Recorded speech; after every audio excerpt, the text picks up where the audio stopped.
Opportunity. He's been in the league. He's been with some good teams. Somebody that can, with Trevor obviously not practicing, being in the protocol right now, having the third guy here, especially on developmental practice squad, to help kind of give a look to the defense and for us too to put our eyes on him and see what see what he can do. What's your reaction to the suspension? Al-Shaair got the 3-game suspension. It's honestly probably not my place to,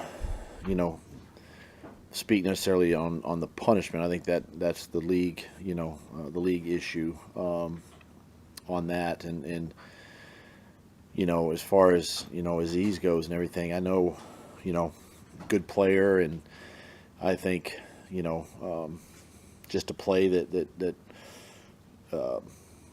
somehow we need to try to get the play out of the game if possible. Obviously I stand behind our guys for the reaction. I mean, I think it's a natural reaction. I think for all of us that have watched sporting events over our lifetimes, things like this happen. The team is going to respond, and so for our guys to respond to Trevor in that way and the hit, and I support them and all of that. But at the same time, listen, I say that to say this, that we've got to somehow eliminate these plays. These are plays that can change outcome of games. And I'll say this: both teams were very professional in the second half. It was a clean football game in the second half. It was still a hard physical football game in the second half. So that's a credit to both teams, as well. But I think it'll be something that's looked at. I know there's a lot of it's offensive guys versus defensive guys when it comes to the QB sliding and getting out of bounds and things of that nature. They've even modified the rule for sideline, hits and things like that. And we coach our quarterbacks to protect themselves. Get down when they can, and that was obviously a second down play, and ended up being a 3rd and inches play. But we just continue to coach our guys and show them ways to protect themselves and go from there. But as far as the punishment and all that, I mean, I'd leave that into the league's hands. Were you surprised DeMeco said you guys overreacted on the sideline, your team? I was a little surprised. And look, I've got a ton of respect for DeMeco. He's a former player. I'm a former player. Emotions run high. I would say that if it happened, to their quarterback, I think the reaction would have been the same, quite frankly. I mean, so, but again, look, it's this was 3 days ago, and we're on to Tennessee, obviously, and focused on that. But I do think that the reaction is a natural thing for any player, any team to feel. What sort of growth have you seen from Will Levis over the course of maybe from last year when you guys played to now? I think the biggest for him, the young quarterback, is the fact that he's playing, and getting the bulk of the reps, and just he's got a really good arm. He's athletic, and you go back and just watch. Obviously, the 3 games they won, but there's a lot of games that he's had that team in position to win, much like us, and so very similar situation. But he continues to improve. I think he's a great leader on that team. You see that, and somebody that too can, he can throw the ball, down the field. He's got good arm strength, so something you gotta be special aware of. Going back to, I know you don't want to go back, but I want to go back to the fight. Land Clark said after the game that we don't issue warnings. But you said after the game that you guys were warned.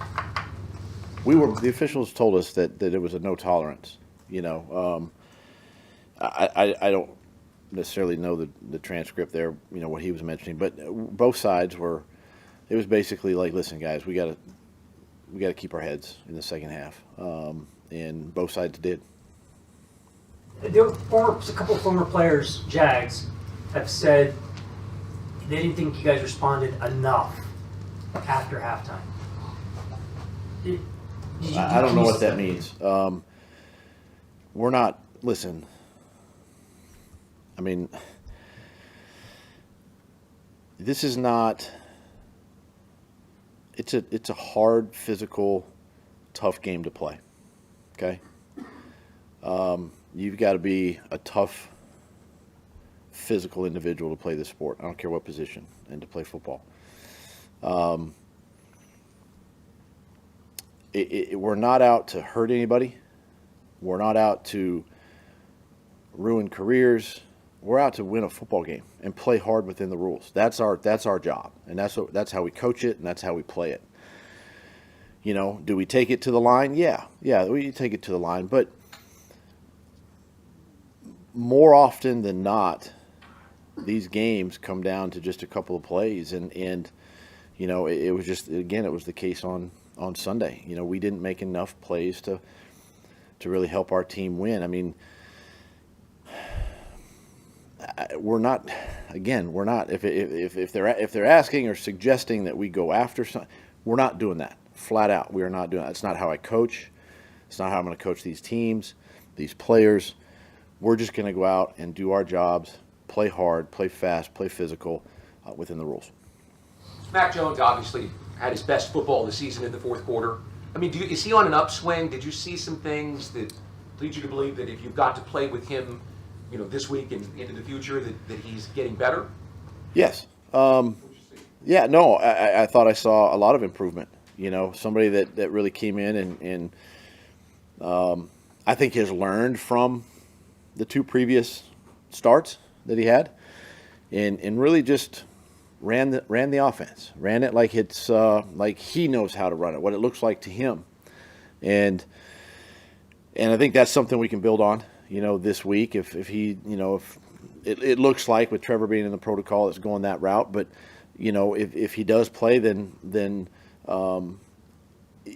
there's a trend in the right direction, and we just want Mac to be Mac, right? Don't have to do anything special, right? Just make the plays that come to him, you know, and deliver the football where it needs to go.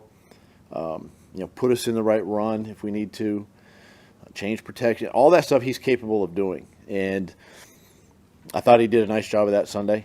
You know, we had the two drives there for touchdowns and the 2-point conversion, obviously, and he sees the field extremely well. Great communication on the sideline, and all things that have shown us that he's very capable, you know, to lead this team.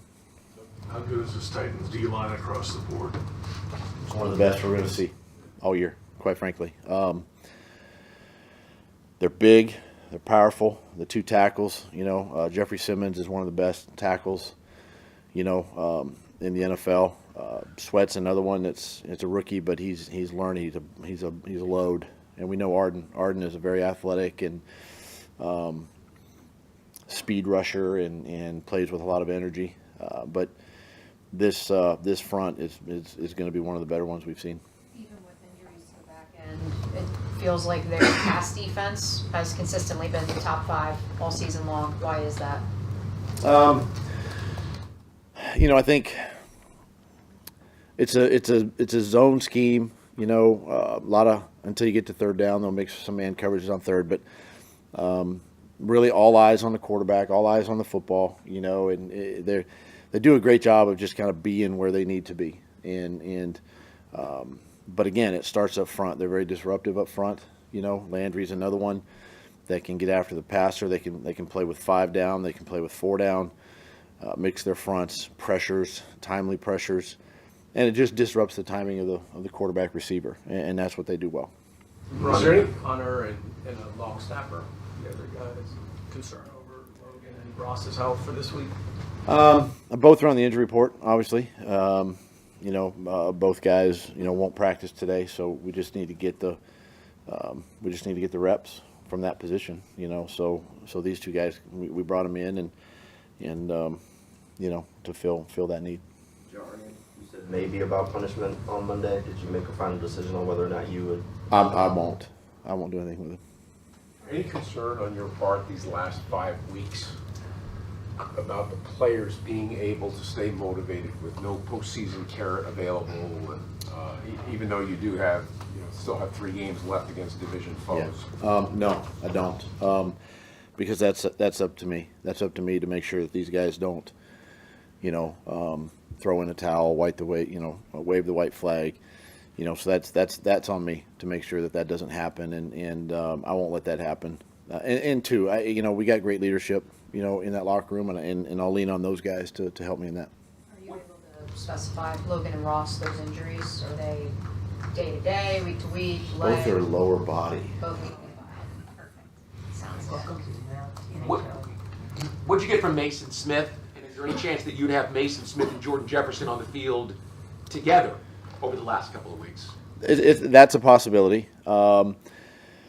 Mason really showed, some good athleticism, good strength. I tell you what, it's tough playing D tackle in the NFL. You get double teamed a ton, you get reached a little bit. But he played and did some good things, and he's going to continue to get better. As not only this season goes on, but into the future. And is there a possibility those two play together at some point? I think that's real, and something that we'd probably want to see here, in the next couple of weeks. That's good. All right. Thanks, Thanks, Coach. Coach. Thanks, Doug.